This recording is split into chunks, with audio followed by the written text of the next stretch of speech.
शुभकामनाएं। अच्छे से दीपावली मनाइए। अभी देखिए बाहर से पटाखों की आवाज भी आप लोगों को सुनाई देगी बीच बीच में। यहाँ दीपावली इलाहाबाद में धूमधाम से आज मनाया जा रहा है, काफी अच्छे तरीके से। तो हम लोग आज दीपावली के दिन ये वीडियोस, फर्स्ट वीडियोस जो इतिहास का होगा, पार्ट 1 होगा। इससे पहले जो पहला वीडियो था हमारा, जो किसी पार्ट में नहीं था बल्कि एक ब्रीफ इंट्रोडक्शन के तौर पे हमने शामिल उसे अपलोड किया था। इसे काफी सराहा गया, बहुत ही अच्छे तरीके से देखा गया और ढेर सारे अच्छे कमेंट आए। जो इलाहाबाद में भी काफी लोगों ने देखा, कई सारे कोचिंग्स वाले ने भी देखा, उन्हें भी एक ताज्जुब हुआ कि इस तरीके से इतिहास को भी पढ़ाया जा सकता है, जो बिल्कुल भी नए तरीका था पढ़ाने का हिस्ट्री। और आगे हम लोग जब इतिहास पढ़ेंगे तो बिल्कुल नए तरीके से ही पढ़ेंगे। इतिहास को हम लोग इस तरीके से पढ़ेंगे जो फुल्ली कॉम्पिटिटिव अप्रोच होगा। ध्यान रखिए, हम अप्रोच की बार बार बात करते हैं कि हमारा अप्रोच फुल्ली कॉम्पिटिटिव होगा। एकेडमिक अप्रोच से हम लोग दूर हैं। हम लोगों को जहां से जो कुछ भी पढ़ेंगे वहां से प्रश्न आएंगे सीधे सीधे कंपटीशन में। एकेडमिक लेवल पे हम लोग उसमें क्या कर सकते हैं, उससे कोई लेना देना नहीं है। तो हमारे साथ यदि जुड़े हुए हैं तो कॉम्पिटिटिव अप्रोच के अकॉर्डिंग जुड़िए, सिलेक्शन आपका बिल्कुल 100% होगा। आगे दीपावली के उपलक्ष्य में कुछ अनाउंसमेंट भी हमारा होगा आगे चल करके, बहुत जल्दी अनाउंसमेंट होगा। वो बहुत बड़ा अनाउंसमेंट तो नहीं होगा, लेकिन जो भी अनाउंसमेंट होगा बहुत ही पुख्ता अनाउंसमेंट होगा और पूरे वादे के साथ अनाउंसमेंट होगा, जो आप लोगों के लिए काफी बेनिफिशियल होगा। तो इतिहास का फर्स्ट वीडियो के बाद, यानी इंट्रोडक्शन के बाद, आज से हम लोगों का चैप्टर प्रारंभ होगा हिस्ट्री का। चैप्टर 1, चैप्टर 2 करके हम लोग आगे बढ़ेंगे। ये जो चैप्टर होगा पार्ट 1, पार्ट 2 के हिसाब से होगा। ध्यान रखिए, यानी वीडियोस जो अपलोड होंगे, ध्यान रखिएगा, पार्ट 1, पार्ट 2, पार्ट 3 ऐसे करके अपलोड होगा। लगभग 80-90 वीडियोस जाएगा पूरा एंशिएंट हिस्ट्री कवर करने में। चैप्टर के नाम थंबनेल पे नहीं होगा कि कौन सा चैप्टर है, ताकि सारे चैप्टर्स इंपॉर्टेंट है।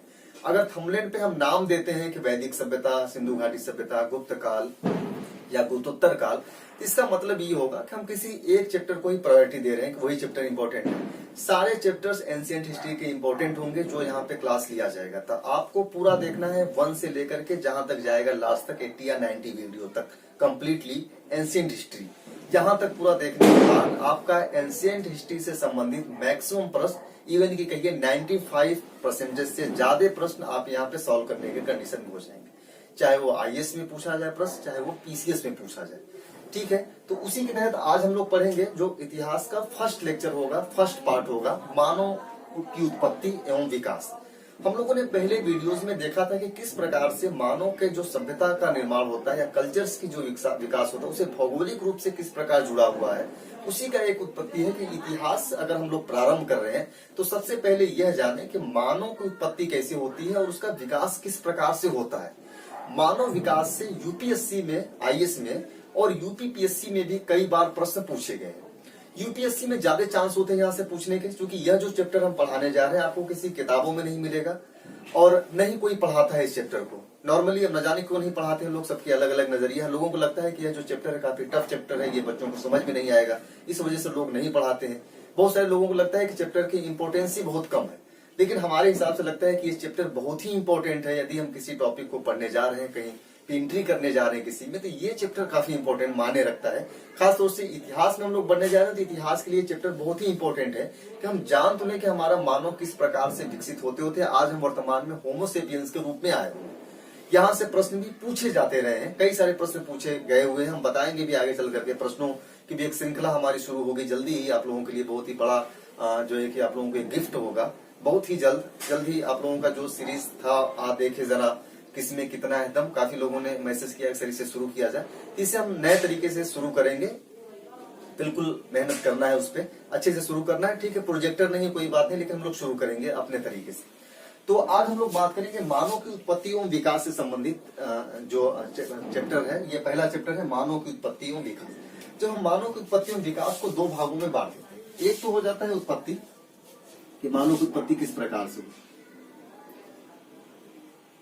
यानी उत्पत्ति कब हुई। दूसरा होता है मानव का विकास। यदि उत्पत्ति की बात किया जाए तो माना जाता है कि मानव की उत्पत्ति सेनोजोइक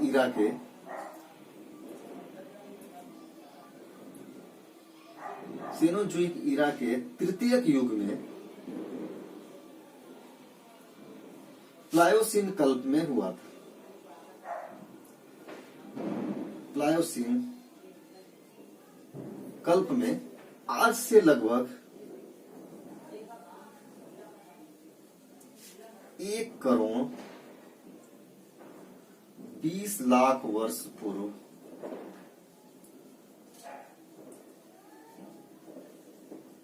हुआ था।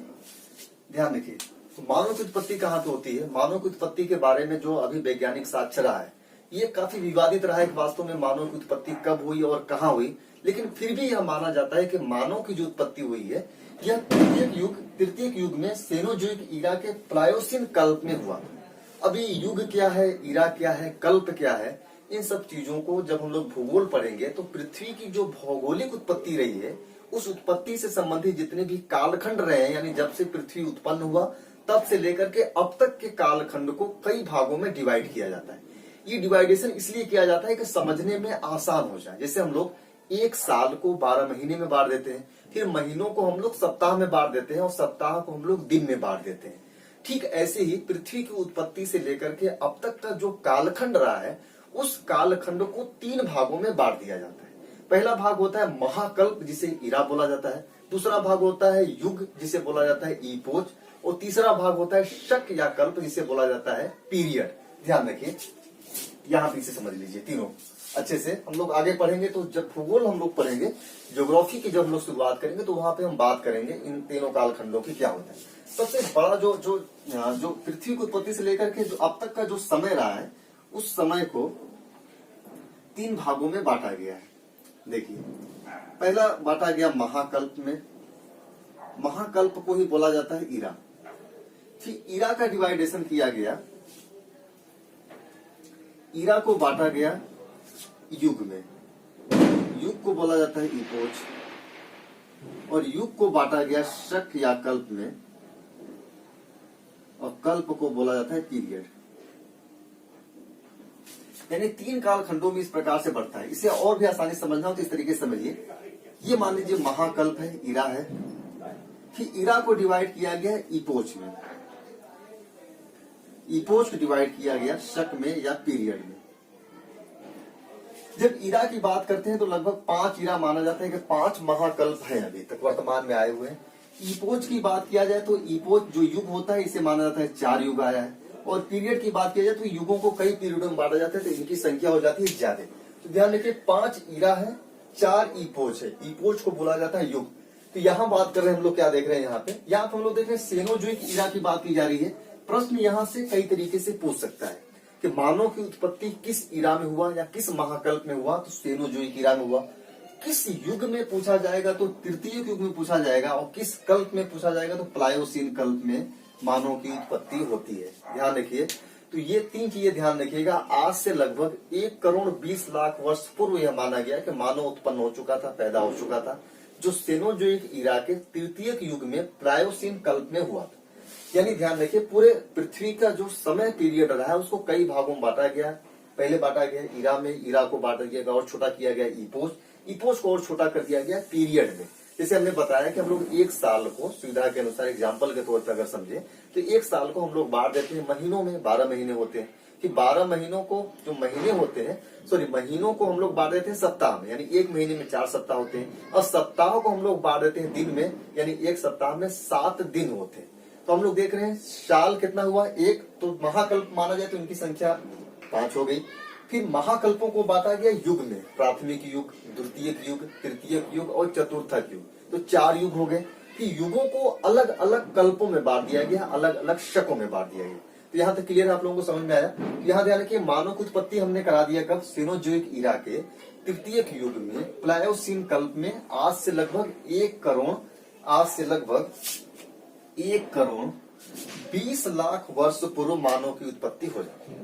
मानव उत्पन्न होने के बाद अभी वर्तमान में हम लोग जिस कंडीशन में हैं यहाँ पे होमोसेपियंस के रूप में, यह ऐसा नहीं हुआ कि हम इसी प्रकार से मानव की उत्पत्ति होती है। ध्यान रखिए, इसे थोड़ा सा आप लोग समझने का प्रयास करिए यहाँ पे। तो मानव की उत्पत्ति को लेकर के 2 तरीके के विचार पाए जाते हैं। विकास, एक विचार पाया जाता है धार्मिक विचार, जिसे हम लोग बाइबल और कुरान में देखते हैं, और दूसरे विचार पाया जाता है साइंटिफिक या वैज्ञानिक विचार। दोनों विचारों में थोड़ा सा डिफरेंस है। इसे साइंस में अगर बात करें तो वो बात करता है कि मानव वर्तमान में जब पैदा हुआ था तो उस समय या इस अवस्था में नहीं था जो अभी वर्तमान में हम लोग देख रहे हैं, जैसे हम लोग हैं वर्तमान में। साइंस मानता है कि मानव का विकास हुआ है, विकास के एक चरण के रूप में हम यहाँ पे पहुंचे हुए। जब हम लोग साइंस पढ़ेंगे तो साइंस में हम लोग देखेंगे विकासवाद के कई सिद्धांत दिए गए, डार्विन ने दिया है, ह्यूगो डू ब्रीज ने दिया है, लैमार्क ने दिया है। तो ये विकास के चरणों को समझाते हैं इन लोगों, ये लोग डार्विन, लैमार्क और ह्यूगो डू ब्रीज के द्वारा। तो साइंस मानता है कि मानव का विकास हुआ, यानी प्रारंभिक अवस्था में मानव उस रूप में नहीं था जैसा हम थे। साइंस मानता है कि प्रारंभिक अवस्था में मानव का जो रूप था वो वास्तव में बंदर या चिंपैंजी या प्राइमेट्स थे, स्तनधारियों के समूह से निकला हुआ व्यक्ति है, जो धीरे धीरे विकास करते हुए अभी वर्तमान में हम इस कंडीशन में पहुंचे। लेकिन जब हम धार्मिक विचार की बात करते हैं, जब हम रिलीजियस व्यू में जाते हैं, तो रिलीजियस व्यू कहता है कि मानव की उत्पत्ति ईश्वर ने ऐसे ही किया था जैसे हम लोग हैं वर्तमान में। यानी धार्मिक रूप से मानव का विकास नहीं हुआ है, बल्कि ईश्वर ने मानव को मानव के रूप में ही पैदा किया था। यानी हम मानव के रूप में ही पैदा हुए थे, ऐसा नहीं था कि हम बंदर के रूप में पैदा हुए थे या चिंपैंजी या गोरिल्ले के रूप में पैदा हुए थे। तो साइंस और जो यानी कि साइंटिफिक व्यू और रिलीजियस व्यू में काफी डिफरेंस हो जाता है। तो ध्यान रखिए, अभी जो मान्यता प्राप्त व्यू है वो व्यू है साइंटिफिक व्यू, और साइंस यह मानता है, विज्ञान यह मानता है कि मानव का विकास हुआ है। इस वजह से मानव विकास से संबंधित प्रश्न भी पूछे जाते रहे हैं, और हमारे लिए इसलिए भी इम्पोर्टेंट हो जाता है कि साइंस में जब मानव विकास की बात की गई है और आयोग में बार बार यहाँ से प्रश्न पूछे जाते रहे हैं, तो इन दोनों उद्देश्यों से हमारे लिए इम्पोर्टेंट हो जाता है कि हम इस चैप्टर को पढ़ें। क्योंकि इतिहास में जाने से पहले इतिहास मानव का ही इतिहास होता है। जब मनुष्य पैदा होता है उसके बाद इतिहास बनता है। ऐसा नहीं होता है कि मनुष्य के पैदा होने से पहले ही इतिहास का निर्माण नहीं होता। तो मनुष्य के पैदा होने के बाद जब इतिहास का निर्माण होता है तो मनुष्य के विकास को लेकर के प्रश्न हमेशा आयोग से पूछे जाते रहे। ध्यान रखिए कि ये जो चैप्टर हम पढ़ा रहे हैं, ये चैप्टर कहीं मिलेगा नहीं किताबों में आप लोगों को, और इसे लोग पढ़ाते भी नहीं। तो हम लोग मानव के विकास का एक क्रम देखेंगे जहाँ पे मानव की उत्पत्ति हो जाती है। इसके बाद हम लोग देखेंगे मानव के विकास का क्रम क्या चलता है, किस प्रकार मानव का विकास होता है। ध्यान रखिए, मानव के विकास को हम लोग कई प्रकार से देखेंगे। मानव का विकास, हेडिंग आप लोगों का होगा मानव का विकास। साथ में आप लोगों को नोट्स बनाते चलना है। देखिए, हम YouTube में सबसे अलग तरीके से हम यहाँ पे टीच कर रहे हैं आप लोगों को, जहाँ पे आप लोगों को नोट्स बनाने में बहुत ही आसानी होगा। बोर्ड पे लिख करके पढ़ाना एक अलग चीज होता है और सीधे नोट्स बनाते चलना एक अलग चीज होता है। सबसे ज्यादा आपको जो फायदा करेगा ये यही तरीका फायदा करेगा, जब आप नोट्स बनाते हुए पढ़ेंगे आपको सब कुछ तैयार हो जाएगा। ध्यान रखिए, इतिहास का ये जो क्लास होगा वास्तव में ऐसा क्लास होगा कि इसके बाद आपको इतिहास ऑफलाइन या ऑनलाइन और कहीं पढ़ने की जरूरत नहीं। ये हमारी गारंटी है। बस आप लोग क्रम से पढ़ते चलिए, एक व्यू में पढ़िए, 1 2 3 4 करके पढ़िए। जो चैप्टर आएगा पार्ट 1 पार्ट 2 पार्ट 3 क्रम से पढ़िए, समझ में सब कुछ चला आएगा। बीच में अगर पढ़ेंगे तो थोड़ा सा दिक्कत हो जाएगी। इसी वजह से हमने बताया कि हमारे थंबनेल पे चैप्टर का नाम नहीं लिखा होगा कि कौन सा टॉपिक है, बल्कि सिर्फ पार्ट 1 पार्ट 2 पार्ट 3 के तौर पे इंडिकेट होगा। तो मानव की विकास का जो प्रारंभ माना जाता है, सबसे पहले ये माना गया कि मानव का जो विकास हुआ, मानव जो विकसित हुआ, सबसे प्रारंभिक अवस्था में जो मानव की उत्पत्ति मानी गई, वो मानी गई कि मानव की उत्पत्ति अफ्रीका में होता है। अफ्रीका में मानव की उत्पत्ति स्थल माना जाता है कि मानव जहाँ पे पहली बार उत्पन्न हुआ वह जगह था अफ्रीका। विज्ञान के द्वारा भी इसे सिद्ध किया गया कि मानव का जो प्राचीनतम जो जीवाश्म मिला हुआ है वो भी अफ्रीका से मिला हुआ है। तो यह मान लिया गया कि ठीक है, मानव की उत्पत्ति होती है अफ्रीका में होता है। क्योंकि पहले पता है कि अफ्रीका में घना जंगल होता था, उस कटिबंधीय देश है, ज्योग्राफी से जुड़ा हुआ है, जहाँ पे घने जंगल होते थे। इन घने जंगलों में बंदरों का एक समूह रहता था जिसे बोला जाता था प्राइमेट्स। ये जो प्राइमेट होता था इसे बोलते थे हम लोग स्तनधारियों का समूह। स्तनधारियों का समूह।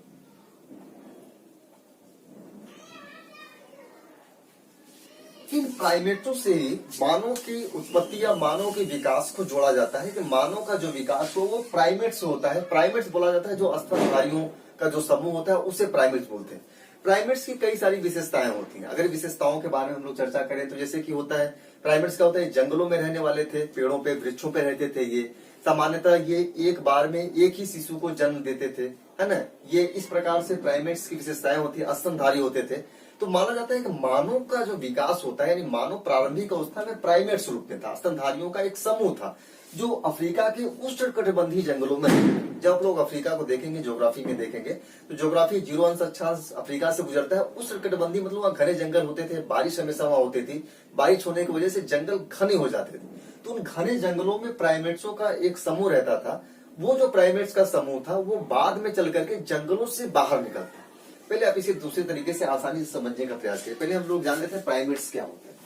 तो प्राइमेट्स के तहत कई सारे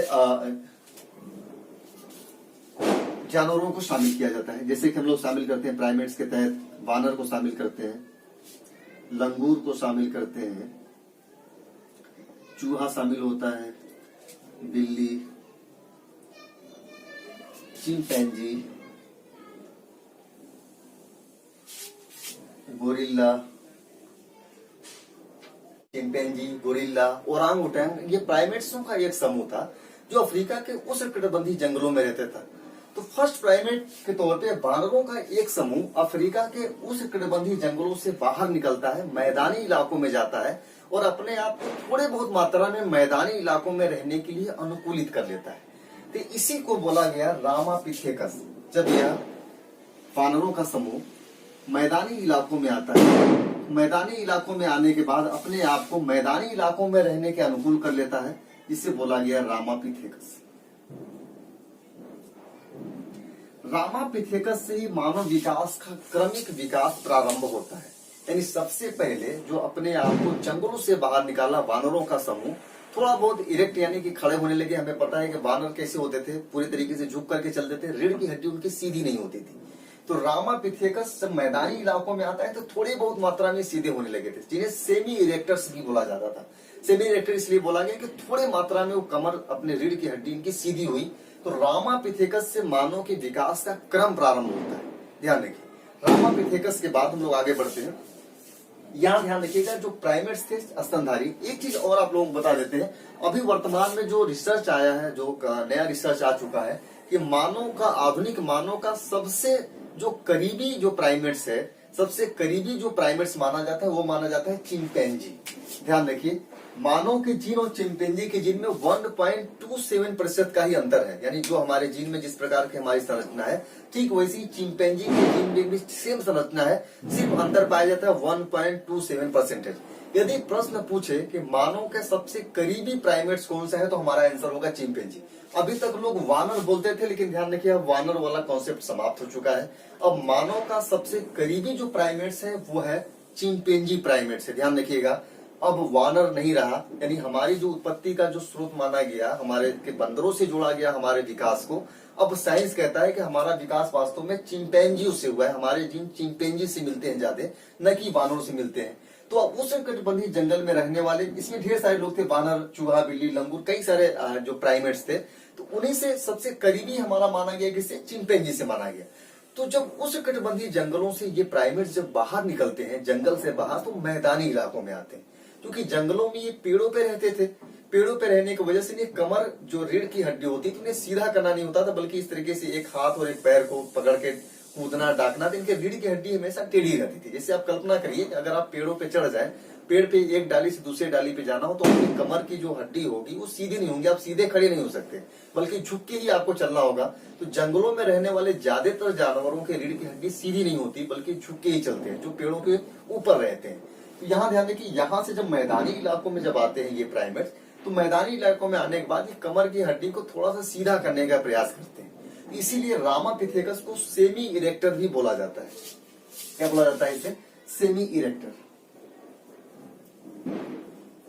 सेमी इरेक्टर्स भी बोला जाता है। यहाँ तक क्लियर है आप लोगों को। देखिए, कमेंट आप लोग वीडियोस में जरूर करिएगा कि आपको वीडियो कैसा लग रहा है, वीडियो में और आप क्या चाहते हैं। ठीक है, हमारी कोशिश यही है कि हम लोग इतिहास को बहुत ही बेहतरीन तरीके से पढ़े और बिल्कुल नए तरीके से पढ़े, और इंशाअल्लाह ईश्वर ने चाहा तो हम बिल्कुल आपको वैसा ही पढ़ाएंगे। देखिए, बाहर से पटाखों की आवाज आप लोगों को सुनाई दे रही होगी। दीपावली धूमधड़ाके से इलाहाबाद में मनाया जा रहा है, उन्हीं पटाखों के बीच हम लोग पढ़ रहे हैं। ये हम लोगों का एक अलग अचीवमेंट है। तो अब हम देख लेते हैं हम लोग कहाँ पहुंच गए। प्राइमेट्स से पहुंच गए कहाँ पे, रामापिथेकस के पास पहुंचे। यानी पहला जो आता है वो आता है रामापिथेकस। रामापिथेकस, जिसे सेमी इरेक्टेड भी बोला गया। इसके बाद रामापिथेकस से विकसित अवस्था में, यानी ये तो आते हैं मैदानी इलाकों में रामापिथेकस आ जाता है, लेकिन इससे भी ज्यादा इरेक्ट होने वाला, इससे भी विकसित जो मानवों का एक समूह आता है जिसे बोला गया ऑस्ट्रेलोपिथेकस।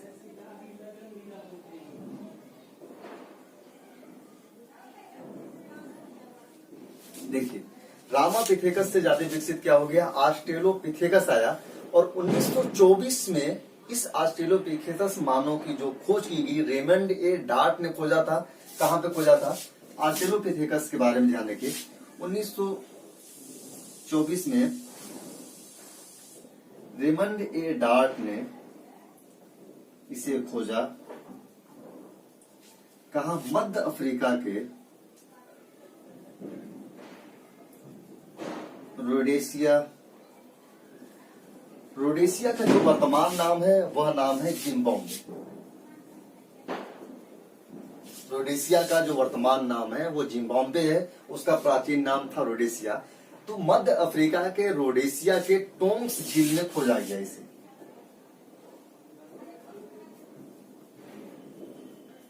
टोंग्स झील में इसके साक्ष्य मिलता है, यानी कि इसके अस्थि अवशेष मिलते हैं। जो प्राचीनतम मानव सम बोला जाता है, मानव सम का मतलब होता है जो मानव के समान था, होमिनिड्स जिसे बोला जाता है। तो प्राचीनतम मानव सम किसे बोला गया? ऑस्ट्रेलोपिथेकस को। ध्यान रखिए, प्राचीनतम मानव सम था ये, प्राचीनतम मानव सम था, इसे बोला गया होमिनिड्स। प्राचीनतम मानव था जिसे होमिनिड्स बोला गया। इसकी जो कपाल क्षमता होती थी, क्रेनियम कैपेसिटी, ये था 500 सीसी से लेकर के 700 सीसी तक। क्रेनियम कैपेसिटी को बोलते हैं कपाल क्षमता। ध्यान रखिए, कपाल क्षमता यानी कि हमारी जो बुद्धि की जो आईक्यू मापी जाती है वो सीसी से ही मापी जाती है, क्रेनियम कैपेसिटी से ही, कपाल क्षमता से ही आईक्यू की माप की जाती है। तो ये जो ऑस्ट्रेलोपिथेकस मानव, यानी इसी मानव को माना जाता है। इसी की खोज से जो माना गया मध्य अफ्रीका के रोडेशिया या जिम्बाब्वे के टोंग्स झील में जब खोजा गया, यही माना जाता है कि मानव का प्राचीनतम ये मानव संता होमिनिड्स था। होमिनिड्स का मतलब होता है जो मानव का पूर्वज माना जाए, यानी पहला जो मानव का पूर्वज माना जाता है वो ऑस्ट्रेलोपिथेकस माना जाता है।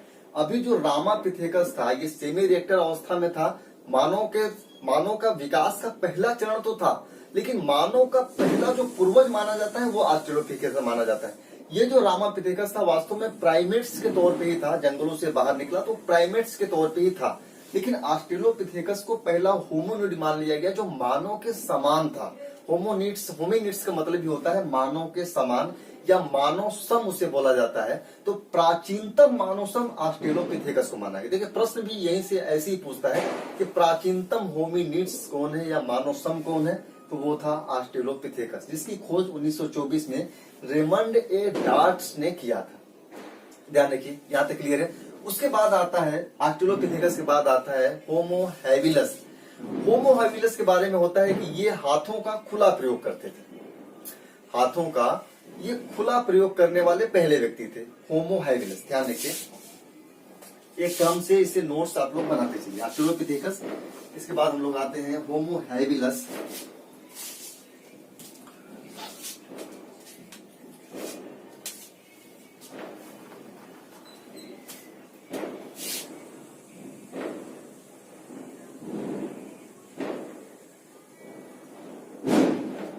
होमो हैबिलस यानी रामापिथेकस, ऑस्ट्रेलोपिथेकस, उसके बाद क्या आया? होमो हैबिलस। इनके बारे में क्या था? ये ऑस्ट्रेलोपिथेकस से ज्यादा अपने हाथों का प्रयोग करते थे। ये हाथों का खुला प्रयोग करने वाले पहले व्यक्ति थे।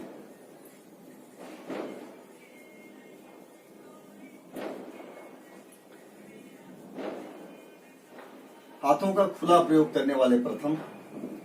इसके बाद हथियारों का, यानी पत्थरों के जो हथियार था, पत्थर के हथियार बनाने वाले भी ये पहले व्यक्ति थे। पत्थर के हथियार बनाने वाले प्रथम। ठीक, ध्यान रखिए, रीढ़ की हड्डी इनकी पूरी तरीके से सीधे हो जाती थी। ध्यान रखिए, यानी कि रीढ़ की जो हड्डी थी यहाँ पे सीधी हो गई। सीधी होने की वजह से ये पत्थर के हथियार बनाने लगे। पत्थर के हथियार आखिर बनाने का इनका मकसद ये था कि ये शिकार करते थे, अपनी रक्षा के लिए पत्थर के हथियार इन्होंने बनाना शुरू कर दिया। ध्यान रखिए, तो यहाँ पे रीढ़ की हड्डी ऑस्ट्रेलोपिथेकस से ज्यादा सीधी होने लगी। किसकी? होमो हैबिलस की। ध्यान रखिए, यहाँ रीढ़ की हड्डी ऑस्ट्रेलोपिथेकस से ज्यादा शुरू होने लगी। ये चीज क्लियर हुआ आप लोगों को? होमो हैबिलस, ऑस्ट्रेलोपिथेकस के बाद आता है होमो हैबिलस, उसके बाद आता है होमो इरेक्टस। अगला जो मानव के विकास का क्रम रहा वो है होमो इरेक्टर।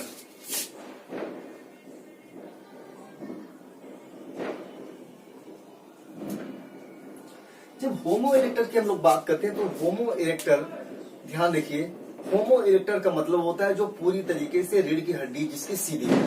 अभी तक हम लोग देख रहे थे कि ऑस्ट्रेलोपिथेकस की रीढ़ की हड्डी पूरी तरीके से सीधी नहीं हो रही थी, रामापिथेकस की भी पूरी तरीके से रीढ़ की हड्डी सीधी नहीं हुई थी, यानी कमर के बल सीधे खड़ा नहीं हो पा रहा था।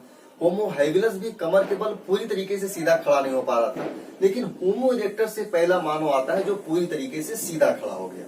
यानी यहाँ से मानव पूरी तरीके से कमर के बल रीढ़ की हड्डी उसकी सीधी हो गई और सीधा खड़ा होने लगा। होमो इरेक्टर को दो भागों में बांट दिया जाता है। पहला भाग बांटा जाता है जावा मानव के रूप में,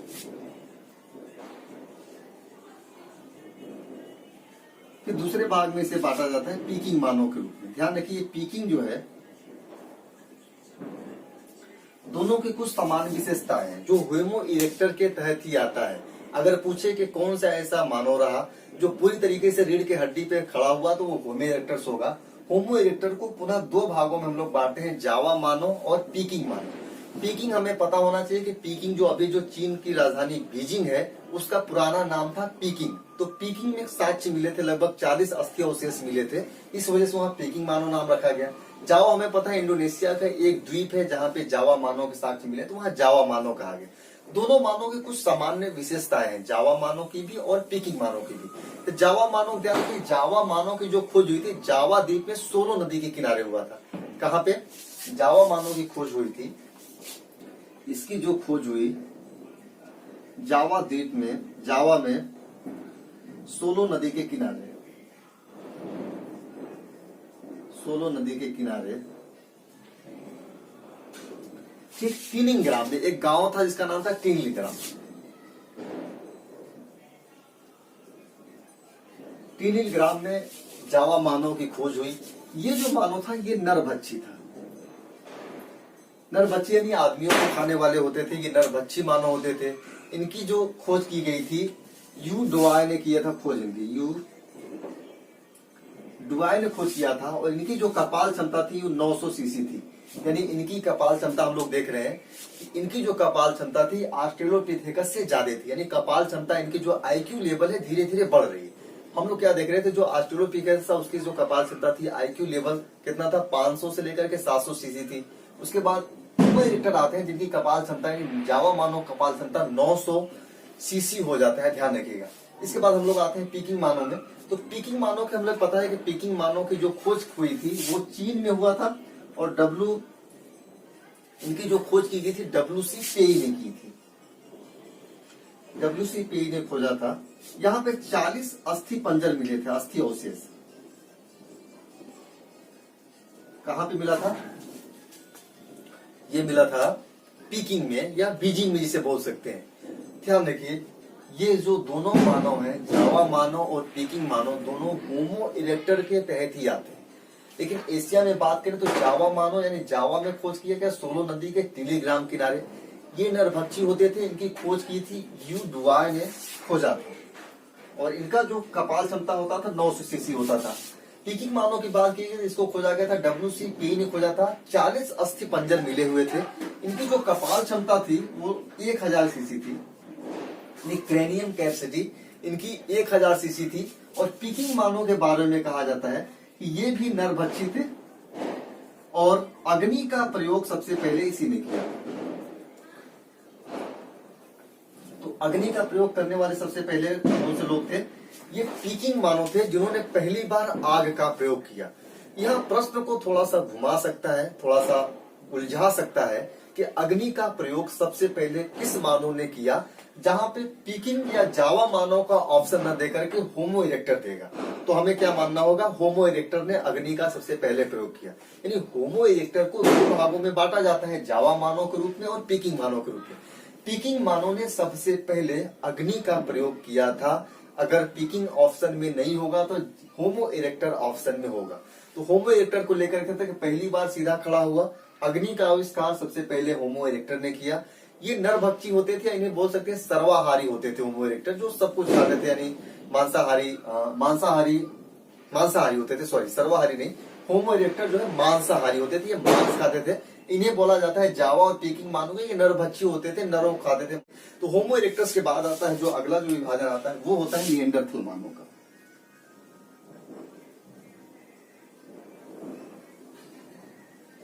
यानी विकास का अगला चरण होमो इरेक्टस के बाद हम पहुंच जाते हैं निएंडरथल मानव के रूप में। और निएंडरथल जो है ये जर्मनी के, ध्यान रखिए, निएंडरथल मानव का जो पहला साक्ष्य मिला था वो जर्मनी के निएंडर स्थल से मिला था। इस वजह से माना जाता है कि इसे निएंडरथल मानव बोला गया। इसकी जो खोज की गई थी, खोजा गया था इसे जो खोजा था सीफुल रोड के द्वारा खोजा गया था। सीफुल रोड के द्वारा निएंडरथल मानव की पहली बार खोज की गई। ये जो मानव था वास्तव में निएंडरथल मानव, इस मानव से ढेर सारी चीजों का विकास होता है। इसे अच्छे तरीके से ध्यान रखिए। निएंडरथल मानव का जो रहा है क्रम रहा है विकास के चरण पे, ये लगभग विकास के बहुत ही बड़े चरण पे था निएंडरथल मानव का। यहाँ से काफी चीजें अभी वर्तमान में प्रचलित है। यानी यह जो मानव था निएंडरथल मानव था, इसकी जो कुछ चीजें रही है जो खास तौर से सबसे बड़ी चीज रही कि सबसे पहले बोलने की क्षमता का विकास यहीं से होता है। बोलने की क्षमता का विकास निएंडरथल मानव से होता है। इससे पहले जो ऑस्ट्रेलोपिथेकस, होमो इरेक्टस, होमो हैबिलिस जो रहे वहां बोलने की क्षमता का विकास नहीं हुआ था, लेकिन निएंडरथल मानव से बोलने की क्षमता का विकास होता है। ये गुफाओं में रहते थे। निएंडरथल गुफा जर्मनी की कई सारे गुफाओं में ये पाए जाते थे। तो गुफाओं में ये अलग अलग घर बना करके अलग विभाजन था इनका, रहते थे। इस प्रकार देखा गया तो वो रहने की जो चीज थी, परंपरा थी, वो शुरुआत यहाँ से निएंडरथल मानव से होता है। यानी कि इनका जो आवास की परंपरा यहाँ से शुरू होती है रहने के लिए। ध्यान रखिए, आवास की परंपरा की शुरुआत होता है यहाँ। चूंकि ये अलग अलग गुफाओं में रहते थे, ध्यान रखिए, तो गुफाओं में रहते थे, आवास इनके अलग अलग होते थे। यहाँ पे महिलाओं और पुरुष का स्पष्ट तौर पे श्रम विभाजन दिखता है। यहाँ पे इस प्रकार के साक्ष्य पाए गए कि महिलाएं घर में रहती थी, पुरुष जाता था दिन में काम करने के लिए। तो श्रम का जो विभाजन है महिला पुरुष में स्पष्ट तौर पे पहली बार निएंडरथल मानव के रूप में आता है। निएंडरथल जो मानव थे यहाँ पे स्पष्ट श्रम विभाजन पाया जाता था। यहाँ पे श्रम विभाजन का शुरुआत होता है इनसे। इसके अलावा जब ये मर जाते थे, इनके जब मृत्यु हो जाती थी, तो मृत्यु होने के बाद ये शव को दफना देते थे। यानी कि शव दफनाना, इनकी जो प्रारंभिक साक्ष्य मिले शव दफनाने का, तो निएंडरथल मानव शव दफनाने की प्रथा शुरू किए थे। शव दफनाने की प्रथा किसने शुरू किया था? निएंडरथल मानव ने। श्रम विभाजन किस प्रकार से पाया गया कि पुरुष जाते थे बाहर काम करने के लिए, महिलाएं घर में रहती थी, तो यहाँ पे श्रम विभाजन हो गया। उसके बाद शव दफनाने की जो परंपरा थी, यानी मृत्यु होने के बाद इस शव को दफना देते थे।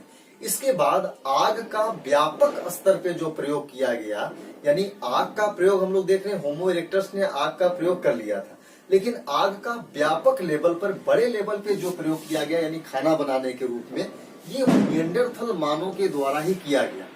जब हम होमो इरेक्टस में थे, जहाँ पे आग का आविष्कार तो हो गया था, प्रयोग उन्होंने किया था, लेकिन वो जो आग का प्रयोग करते थे वो अपने गुफाओं में, जहाँ पे रहते थे जंगलों में, वहाँ आगे पीछे जलाने के लिए आग, जिससे कि जानवरों का आक्रमण उनके ऊपर न हो। यानी कि जो जंगली जानवर थे उनको दूर भगाने के लिए आग का प्रयोग सबसे पहले होमो इरेक्टस ने किया था। लेकिन उसे यह नहीं पता था कि इस आग के प्रयोग से हम भोजन को पका सकते हैं, मांस को पका करके भोजन खा सकते हैं। ये प्रयोग सबसे पहले निएंडरथल मानव के द्वारा किया गया। तो आग का भोजन के रूप में सबसे पहली बार प्रयोग किसने किया था? निएंडरथल मानव ने।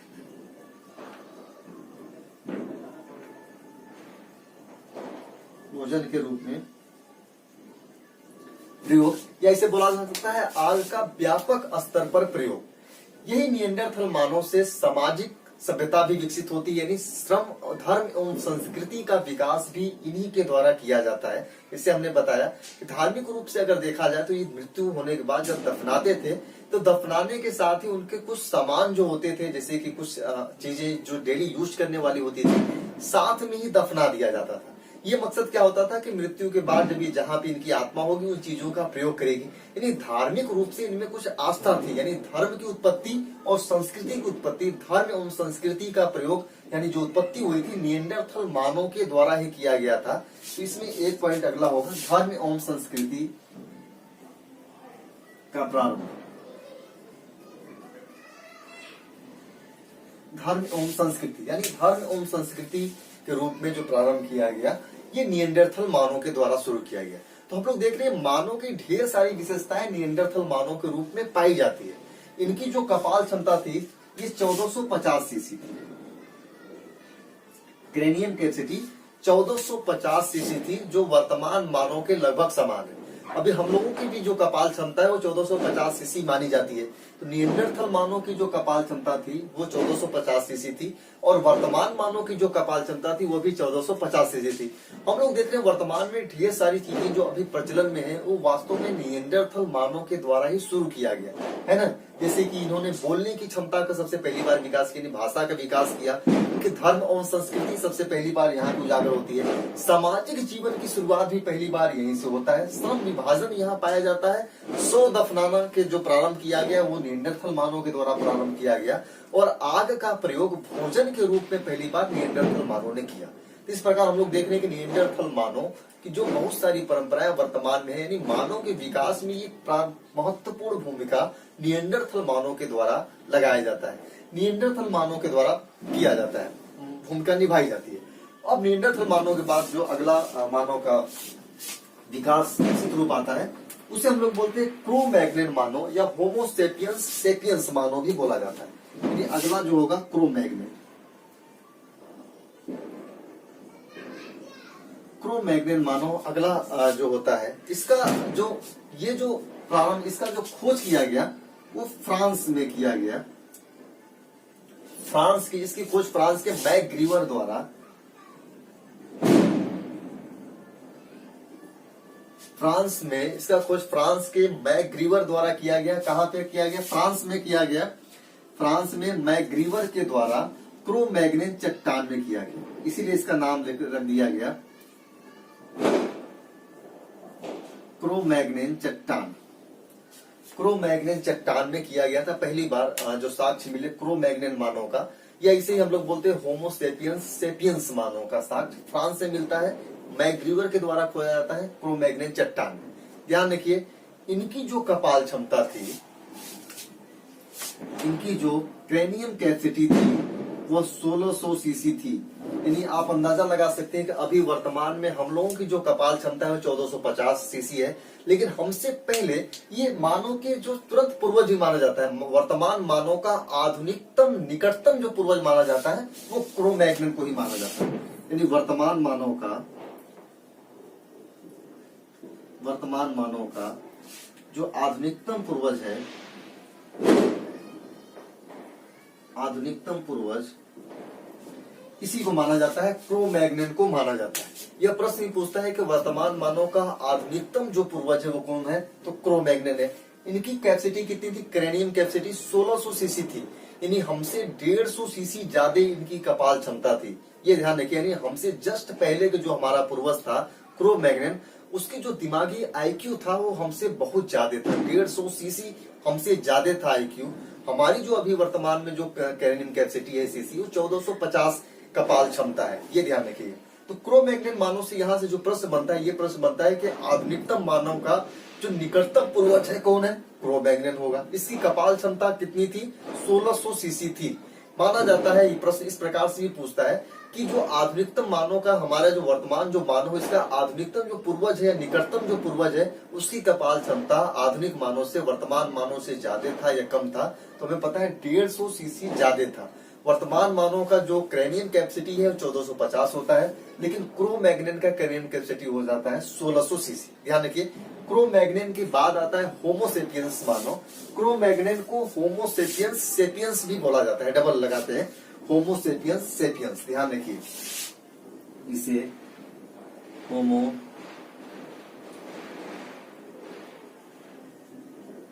सेपियंस, होमो सेपियंस सेपियंस भी क्रोमैग्नन को कहा जाता है। यहाँ 2 पॉइंट इंपॉर्टेंट है, एक ये कि 1600 सीसी इनकी जो क्रेनियम कैपेसिटी है, और दूसरा पॉइंट इंपॉर्टेंट है कि वर्तमान मानव का आधुनिकतम पूर्वज इन्हीं को बोला जाता है। यहाँ तक क्लियर है आप लोगों को? अब हम लोग आगे बढ़ेंगे। देखिए शाम हो चुकी है, लगभग 8 बज रहे हैं, तो पटाखों की आवाज आप लोगों को ढेर सारी सुनाई देगी। तो अभी 10-5 मिनट हम लोगों को बचा हुआ है, उसको पढ़ेंगे। तो उसके बाद हम लोग जो अगला जो चैप्टर होगा वो पाषाण काल से हम लोग पढ़ेंगे। ये मानव के विकास से यहाँ से एक प्रश्न अक्सर पूछ देता है, जो प्रश्न अक्सर पूछा जाएगा, इस वीडियो उसको एक बार देख लेंगे, वो प्रश्न आपका गलत नहीं होगा, ये ध्यान रखिएगा। इसके बाद लास्ट में आता है होमो सेपियंस मानव, क्रो-मैग्नन के बाद आता है होमो सेपियंस, क्रो-मैग्नन के बाद आता है होमो सेपियंस मानव। ये माना जाता है कि 10,000 बीसी के आसपास होमो सेपियंस मानव का 10,000 बीसी के आसपास होमो सेपियंस मानव अस्तित्व में आ जाता है। ये आधुनिक मानव इन्हीं को बोलते हैं, आधुनिक मानव या प्रज्ञ मानव, आधुनिक मानव या प्रज्ञ मानव भी होमो सेपियंस को बोला जाता है। इनकी जो कपाल क्षमता है, क्रेनियम कैपेसिटी, वो 1450 सीसी है। बस ये ध्यान रखना है होमो सेपियंस में।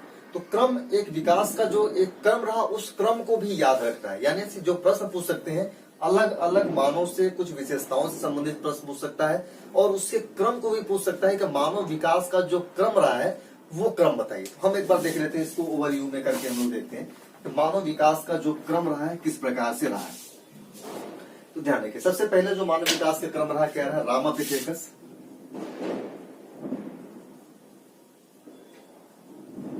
रामापिथेकस के बाद मानव का विकास का क्रम होता है ऑस्ट्रेलोपिथेकस, इसके बाद होमो इरेक्टस,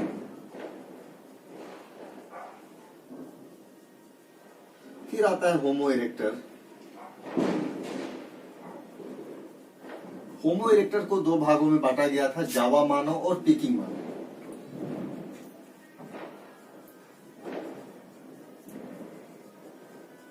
होमो इरेक्टर के बाद आता है निएंडरथल मानव।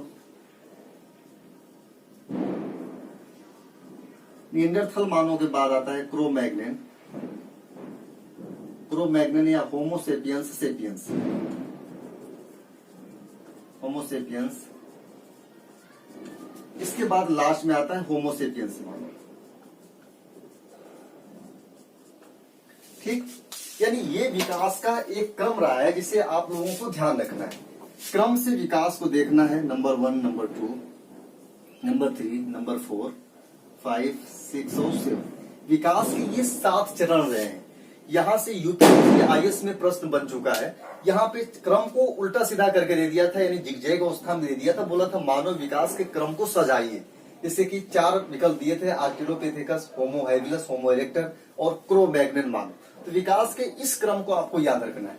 अगर रामापिथेकस की बात करें तो ये बीज वगैरह खाते थे, कड़े बीज खाते थे, यानी एक तरीके से देखा जाए तो शाकाहारी थे। जब हम ऑस्ट्रेलोपिथेकस की बात करते हैं तो ऑस्ट्रेलोपिथेकस जो व्यक्ति था वो मांसाहारी था। होमो इरेक्टर की अगर हम बात करें तो ये सर्वाहारी। निएंडरथल मानव भी सर्वाहारी था। क्रो-मैग्नन मानव भी सर्वाहारी मानव था, और होमो सेपियंस मानव भी सर्वाहारी मानव होता है। सर्वाहारी होता है ओमनीवोरस जिसे बोलते हैं, सर्वाहारी को ओमनीवोरस बोला जाता है। तो ध्यान देखिए, ऑस्ट्रेलोपिथेकस तो मांसाहारी था, सिर्फ मांस खाता था, शाकाहारी नहीं था। लेकिन रामापिथेकस था बीज और शाकाहारी था, बीज वगैरह खाते थे, पत्ते वगैरह खाते थे, तो शाकाहारी तौर पर माना जाता है। उसके बाद होमो हैबिलस, होमो इरेक्टर, निएंडरथल, क्रो-मैग्नन और होमो सेपियंस जो मानव रहा है वो सर्वाहारी मानव रहा है। यहाँ से जो प्रश्न पूछे जाने की संभावना है वो प्रश्न एक क्रम मिलाने के लिए आता है, क्रम मिलाइए। दूसरा, अलग अलग मानव की अलग अलग विशेषताएं पूछता है। इस होमो इरेक्टस में क्या देखा हम लोगों ने कि पहली बार आग का आविष्कार इन्होंने किया जो भोजन के रूप में था, यानी निएंडरथल। आग का आविष्कार इन्होंने फर्स्ट टाइम किया। भोजन के रूप में आग का आविष्कार किया किसने? निएंडरथल मानव ने, जो आग का आविष्कार किया किसने? भोजन के रूप में पहली बार आविष्कार किया। ठीक है, यानी भोजन के रूप में पहली बार इस्तेमाल किया आग का। क्रो-मैग्नन और होमो सेपियंस हम लोग देखते हैं कि जो मानव का आधुनिकतम जो पूर्वज माना जाता है क्रो-मैग्नन माना जाता है। इसकी कपाल क्षमता हमसे ज्यादा थी, वर्तमान मानव से ज्यादा थी। वर्तमान मानव की क्रेनियम कैपेसिटी 1450 सीसी और क्रो-मैग्नन की थी 1600 सीसी। तो ये रहा मानव का एक विकास क्रम जो बहुत ही आसान से शब्दों में हम लोग ने आपको बताया। आगे से हम लोगों का जो पहला जो चैप्टर होगा, चैप्टर तो फर्स्ट यही था, अगला जो पार्ट होगा चैप्टर पार्ट 2 होगा इतिहास का, वो होगा पूरा पाषाण काल या पाषाण काल से संबंधित होगा, जहाँ पाषाण काल को हम लोग बांटेंगे अलग अलग, फिर देखेंगे पाषाण काल का किस प्रकार से विकास होता है और किस प्रकार पहुंचते हैं। पाषाण काल के बाद तब हम लोग पहुंचेंगे सिंधु घाटी सभ्यता में। अब यहाँ से एक चीज ध्यान रखनी है कि प्राइमेट्स यानी जो प्राइमेट्स स्तनधारियों का जो समूह था उससे मानव का विकास तो होता है, लेकिन वर्तमान में पूछे कि कौन से प्राइमेट से मानव का विकास होता है, तो वर्तमान जो साइंस ने जो नया रिसर्च निकाल दिया है, नया रिसर्च जो आया है साइंस का, उससे माना गया है कि हमारे जो पूर्वज थे वो चिंपैंजी थे, जिससे जीन हमारे लगभग मतलब 98.5% से भी ज्यादा हमारे जीन समानता खाती है चिंपैंजी से। सिर्फ 1.27% जो है जीन भिन्नता है चिंपैंजी और मनुष्यों में, वर्तमान मनुष्यों में। तो वो जो पूर्वज हमारे थे चिंपैंजी थे, जो प्राइमेट्स थे, है ना, ये ध्यान रखिएगा।